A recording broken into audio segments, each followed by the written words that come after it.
Welcome, everyone, to Meteorology Matters. Today, we're jumping into something that's causing quite a bit of concern, especially along the U.S. coasts.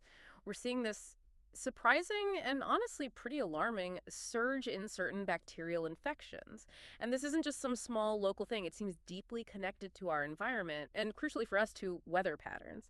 So our goal today is really to unpack why this is happening. What's driving this increase? What does it mean for health? And how does our changing climate maybe fit into the picture?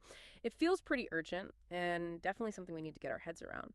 When you hear about something like this popping up, what's the first thing that kind of stands out to you? Yeah, it's a good question, and you're right. It is serious.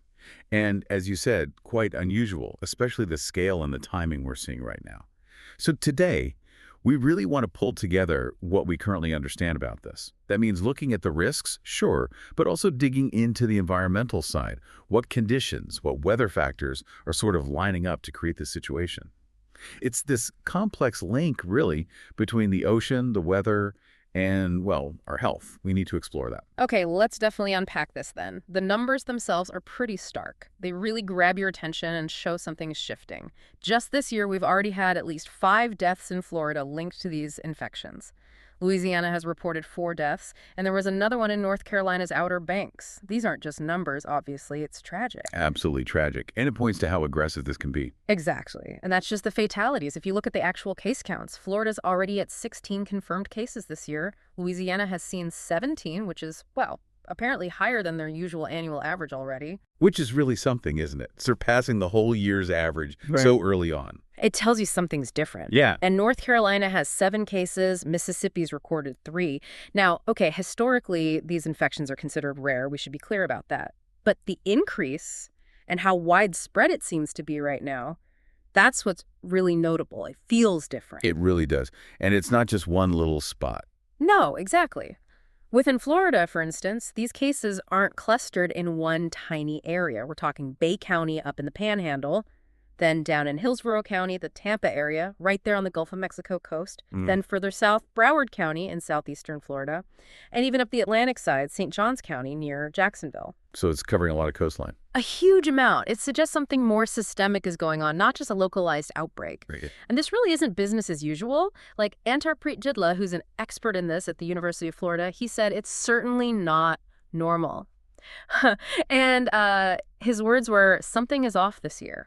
That phrase really sticks with you, doesn't it? Something is off. It does. It feels like, a puzzle where the pieces are suddenly shifting in a way that's, well, deeply concerning for public health. And what's really fascinating and worrying, like Professor Jutla pointed out, is the timing.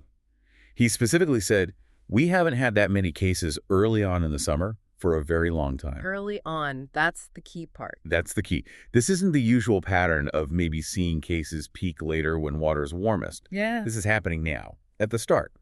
It suggests, well, maybe a stronger or earlier trigger in the environment. And the implication is clear.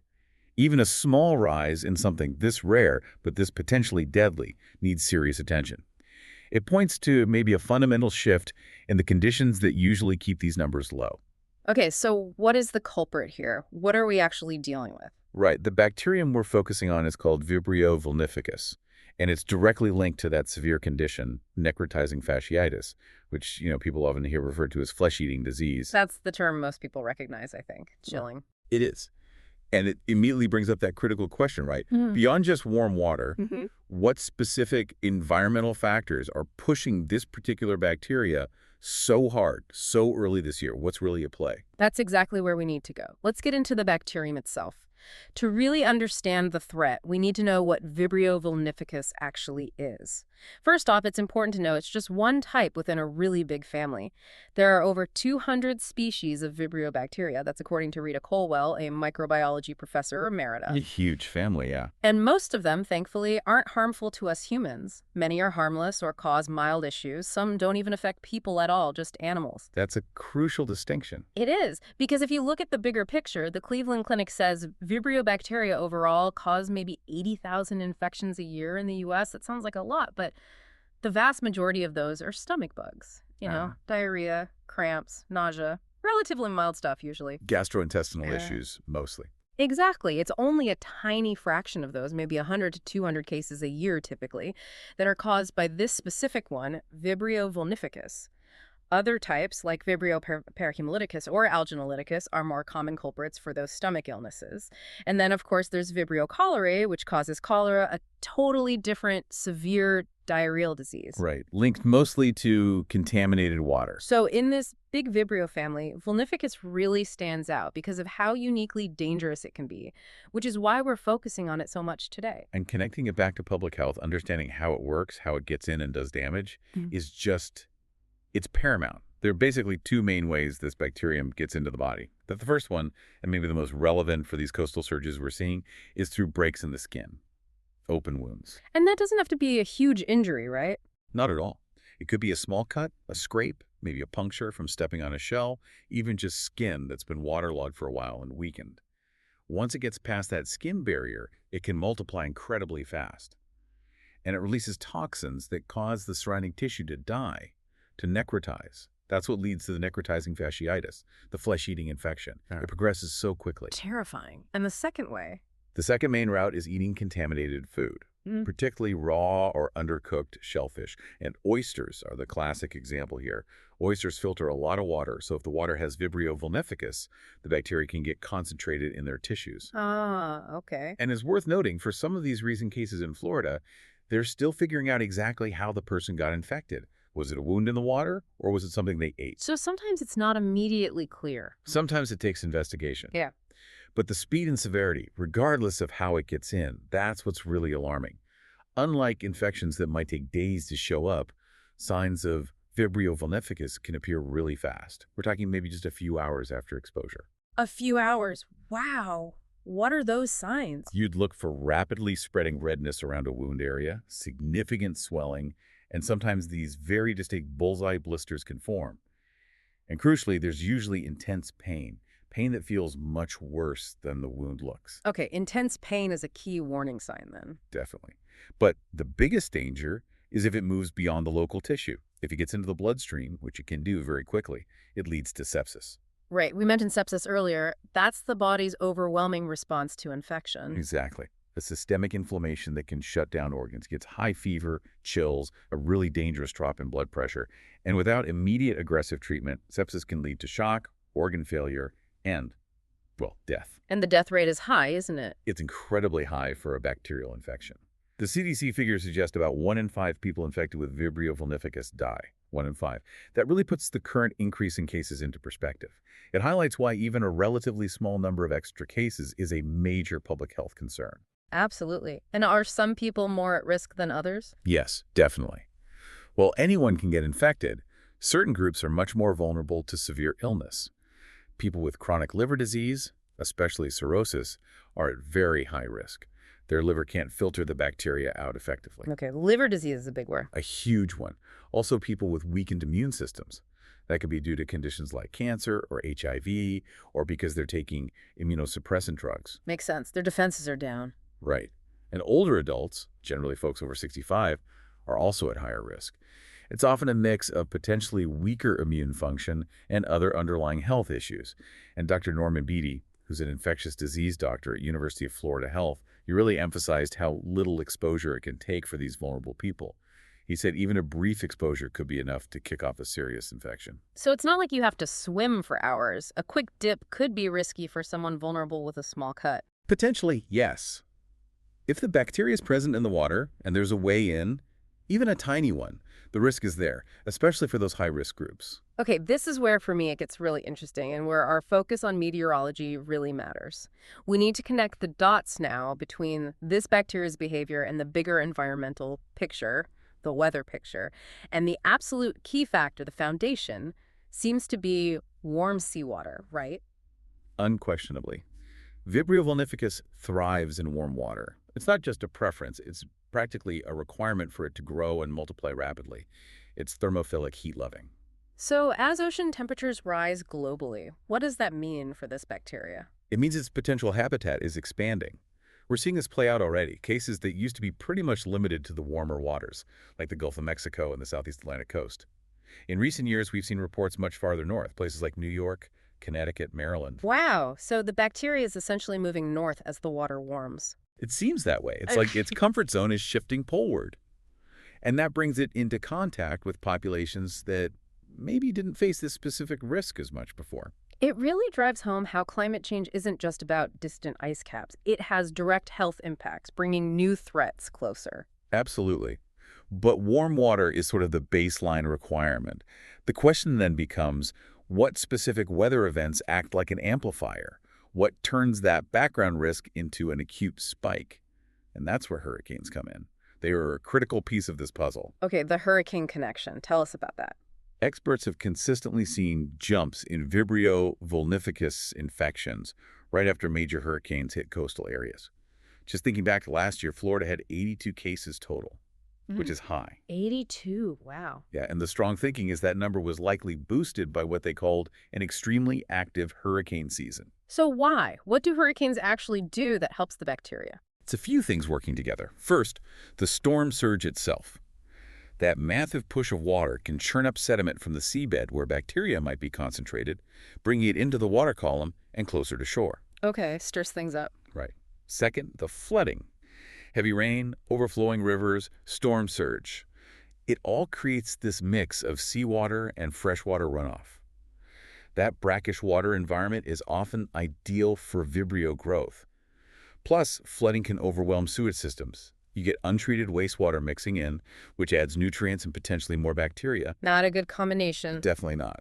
And then there's the aftermath. People are cleaning up. They might get cuts or scrapes from debris, and they're wading through these contaminated floodwaters. It creates a high-risk exposure situation. Right, the cleanup itself poses a risk. A significant one. And thinking about this year, remember Professor Jutla's comment, something happened this year that triggered the pathogens a little bit more than before. It suggests maybe there are even more specific conditions right now, beyond just general warmth, that are making things particularly favorable for Vibrio. Like maybe specific types of runoff or salinity changes. Could be. Or maybe changes in the plankton communities that Vibrio often associates with. Yeah. That's part of what researchers are trying to figure out. And adding to the concern, the National Oceanic and Atmospheric Administration, NOAA, they just reported last Thursday, they're still expecting this year's hurricane season to be above normal. Still above normal. So the conditions that favor this bacteria could continue or even get worse if more storms hit. That's the worry. An active season means more potential for those amplifying events. And Professor Jutla's research group, they're actually looking into something specific right now. They found high concentrations of plankton and chlorophyll over in the Florida Panhandle. Both can be indicators for Vibrio. He called that finding a concern. So they're actively tracking these environmental clues. Exactly, because understanding why these hotspots are appearing is crucial. And for you, listening, especially if you live near the coast or visit often, knowing about these links, the warm water, the hurricane effect, these potential plankton blooms, it isn't just science news. It's really vital information for your own safety. It helps you understand the risks in your environment. Okay, so we've gone through the science, the worrying trends, the environmental links. Let's bring it down to practicalities. What does this all mean for you, our listener? Because while it sounds alarming, and it is, the message isn't helpless despair, right? There are things people can do. Absolutely. We're not powerless here. And importantly, these infections can be treated, especially if caught early. Yes, that's critical. Vibrio vulnificus infections are treatable with antibiotics. But the key, the absolute key, is catching it early. Okay, so what are the main prevention steps people should take? Well, Dr. Beatty's advice is fundamental. If you have any kind of open wound, a cut, a scrape, even a blister or a recent tattoo, cover it thoroughly before going into the ocean or any brackish water. Cover it up. Simple as that. He stressed that even a good waterproof Band-Aid can make a difference. The goal is just to create a physical barrier. Prevent the bacteria from getting direct access to your bloodstream or tissues through that broken skin. So be mindful of any little nicks or sores before you go in the water. Good advice. What else? The other piece, and maybe the most critical, is acting fast if you do suspect an infection. If you've been in coastal water, you have a wound, and you start seeing those signs, the spreading redness, the swelling, those blisters, that really intense pain, don't wait. Seek medical attention immediately. Right away. We'll just wait and see if it gets better. Absolutely not. Dr. Beatty put it very clearly. A delay in presenting to healthcare is truly the likely reason why most people have a more serious outcome than others. Time is absolutely critical with this infection because it moves so fast. Minutes and hours really count. They really do. He said people who get to a doctor the same day they notice symptoms and get started on antibiotics quickly, they can do well and can avoid a lot of these serious complications. Mm. So knowing the signs that redness, swelling, intense pain, blisters, and acting on them without delay, that's incredibly empowering. It can genuinely be the difference between a manageable infection and a devastating outcome, like sepsis or amputation. That's a really powerful message. Knowledge and quick action are key. They are the absolute keys. Be aware, be cautious, but most importantly, act fast if something seems wrong. Okay. Well, that brings us towards the end of this Meteorology Matters discussion. We've really unpacked this concerning rise in Vibrio vulnificus infections. We looked at the numbers, the locations, that sense that something is off this year. We delved into the bacteria itself, how it gets in, how dangerous it can be. And crucially, we connected it all back to meteorology and the environment, the warm waters, the major impact of hurricanes and floodwaters. Those links are just becoming clearer and clearer. They really are. And understanding them is just so important for staying informed and making safe choices, especially as our environment continues to change. And as we finish up, here's something to maybe mull over. How might future climate shifts, ongoing warming, changing storm patterns continue to shape risks like this? What other environmental changes, maybe things that seem unrelated now, could end up impacting our health in ways we haven't even anticipated yet? That's the big question, isn't it? How these large-scale changes translate to very personal health risks. It really makes you think about the connections. It does. And our scientific understanding of this interplay between environment and health, it's constantly evolving. We're always learning more, always adapting. Staying curious about these connections is probably the best tool we have to navigate these challenges effectively. Well said. Thank you for joining us today on Meteorology Matters. We really hope this exploration has given you some valuable insights into this complex and important issue. Keep learning, keep exploring the world around you. And for more on meteorology and how it impacts us, be sure to follow meteorologist Rob Jones. You can find him on Instagram. His handle is just meteorologist. On TikTok, look for TV meteorologist. And over on YouTube, search for Rob Jones Hurricane. That's also where you can find the Meteorology Matters podcast playlist. Thanks again for tuning in. We'll be back soon with another deep dive into the world of weather and climate. Stay safe out there.